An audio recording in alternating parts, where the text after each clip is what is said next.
few weeks ago, Monica and I met with a couple we've known since we first started attending church together. We usually get together with them a few times a year to catch up and check in on one another.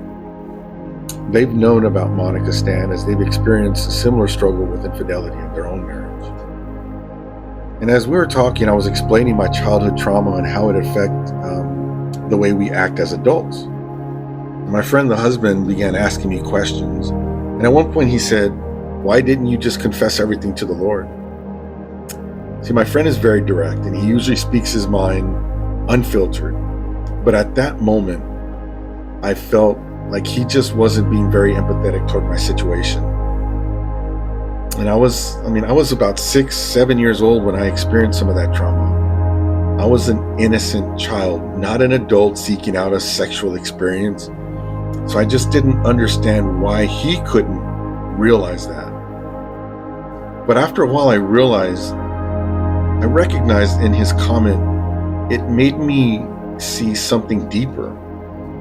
See, I had been trying to suppress what I experienced as a child, not just from others, but even from God. It sounds foolish trying to keep something from an all-knowing God. He knows everything, right? But what I was doing with that suppression, it was leading to seasons of depression. Other times it led to unhealthy behaviors. And all because I was trying to cover up and bury that trauma instead of bringing it into the light. Now, I kept it from my wife. I kept it from everybody. It was shameful. It's not something you want to walk around and tell everybody. And so it eats at you, it festers, and it just boils over. And many times you're just trying to keep the lid on the pot, and the water and the steam is going to come out, and it's just going to burn you and those around you. And it reminded me of a story in the book of Joshua chapter 7. We read about a guy named Achan. You see, God had given clear instructions after the fall of Jericho that everything devoted to destruction was to remain untouched. But Achan saw something desirable. He took it and he hid it beneath his tent. No one saw him bury it, but God did. And what was hidden in one man's tent affected the entire camp. If you're standing for your marriage, you know that this truth deeply, deeply hurts. See, what one person carries internally impacts everyone externally. Achan's private compromise led to public defeat at Ai. The army lost confidence, the camp lost strength, the presence of God felt distant.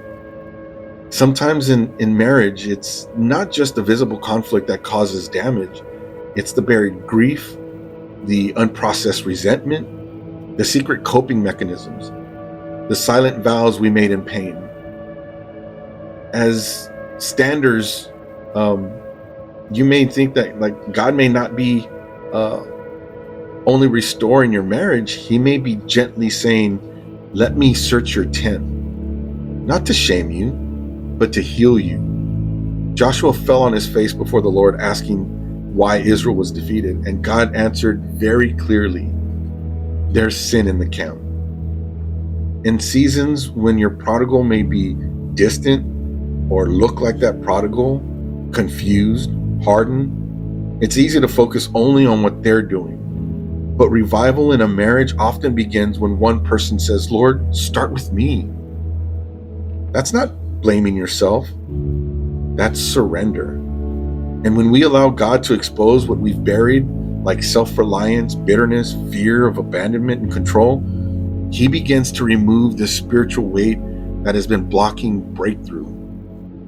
Achan saw, he coveted, he took it, and he hid it. Many who are standing for their marriage have done the same thing in subtle ways. They saw rejection, coveted security, took control of the situation, and hid the fear. Maybe you learned early to self-soothe instead of seeking God. Maybe independence became your armor. Or maybe you vowed, "I will never need anyone again." You see, those buried vows become spiritual strongholds. But here's the hope.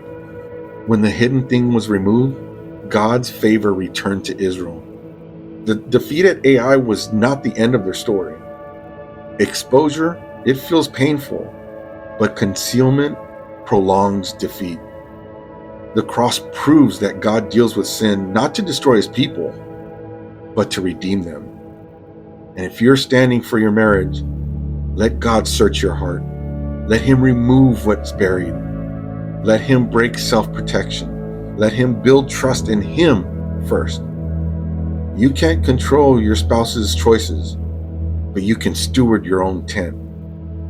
And when one tent is purified, the atmosphere for the whole camp shifts.